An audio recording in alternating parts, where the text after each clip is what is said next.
So this is Panzanella. It's a very lovely Italian salad which makes use of stale bread as part of the element of the salad. But what I need to do with this stale bread is first of all cut it into sort of pieces that you can imagine in a salad, maybe the size of half one of these tomatoes, and give it a bit of a grilling. It's something that's sort of slightly died out, this idea of using up stale bread in various cuisines. I mean, there's a very nice pudding that we used to have at the restaurant called bread pudding, which is not like bread and butter pudding, but was just made with stale bread. And I think we're all too keen to just throw bread away when it gets stale, but actually if you keep some back like this, it makes a wonderful crunchy element in a salad. So I'm just going to put that under the grill for a bit, get it nice and brown. While I'm waiting, but I will be keeping an eye on that as it's very close to the grill, I previously grilled a red pepper. I'm just going to pull the skin off and then slice that up. A bit delicate. This went into the oven for about 10 minutes. If I want a really sort of hard grilled pepper, I'll put it in for longer. In other words, if I want more black in it, but this one's 10 minutes was enough. Don't mind if there's a few seeds left there, I'm not too fastidious about that. Just going to cut that up into strips. So that's ready to go. Now then, the next is tomatoes. So I've got tomatoes on the vine here. If the tomatoes are a bit bigger, it's probably a good idea to skin them.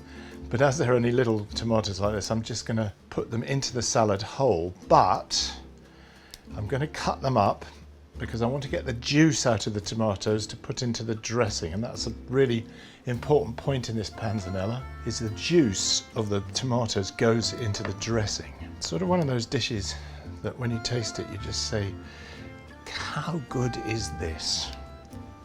There we go. Cut these up, I think into quarters. I love these little piccolo tomatoes, but they have a habit of rolling off your worktop. So I need to quickly check my bread, my sourdough bread, which is looking a bit burnt, but not too burnt. That will pass muster. You may say you should throw that away, but actually a little bit of grilledness on the bread in this salad will be lovely, and they're nice and crisp now. So there we go. There's my tomatoes. Now I just need to extract the juice. So what I do now is just get a sieve, a little bowl, put the tomatoes in there and just gently force the juice out by worrying the tomatoes a bit. Do you like that word, worrying? So there goes all that juice in there. A bit more worrying. Just let that juice come through the sieve. Couple of other small elements. First, half a red onion, thinly sliced. I love a bit of raw onion in a salad, but not too much. Just gives the whole salad a nice sort of hot piquancy. That's the word. The garlic. Now this does need to be chopped up quite finely. Quite a lot of garlic. If you're at all worried about raw garlic, do leave it out, because some people find it quite heavy on the stomach. Notice I'm not using any method to puree it like a garlic press here, because in the salad I want to see the little pieces of garlic in the salad. But this will give the salad, as with the onions, a nice hot piquancy. So we're ready to go, I think. Just looking. Oh no, we've got a cucumber to do.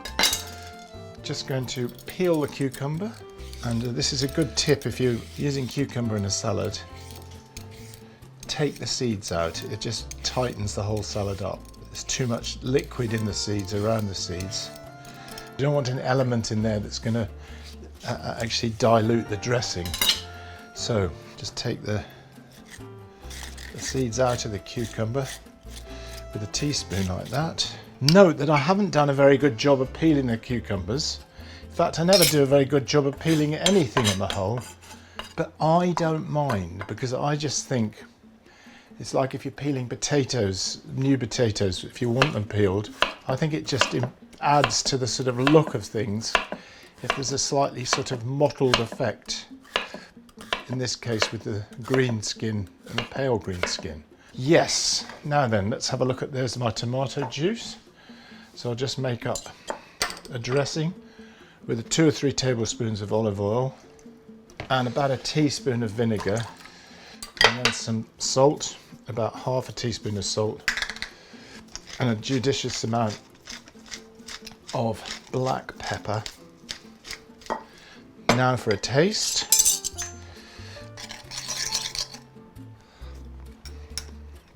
It's such a good dressing. A bit of fresh tomato juice in a dressing is a very, very good idea. Right, now for my salad bowl. Look at that. Moroccan roll salad bowl. Everything just goes in.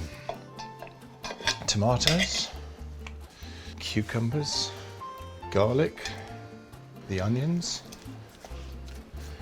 the red peppers. Lastly, I didn't mention some black olives, some capers, about a teaspoon of them, the bread, and if you're making this up beforehand, bear in mind that the bread will soften in the dressing, so don't put the bread in till the last minute. And finally, 2 things, some basil, just cut into thin chiffonade, the dressing, and we turn it all over. And already I can tell just what makes this salad is the crispness of the bread. I think you can hear that. There it is, Panzanella salad. I love it. I just think it's such a special salad, and it's these that make all the difference.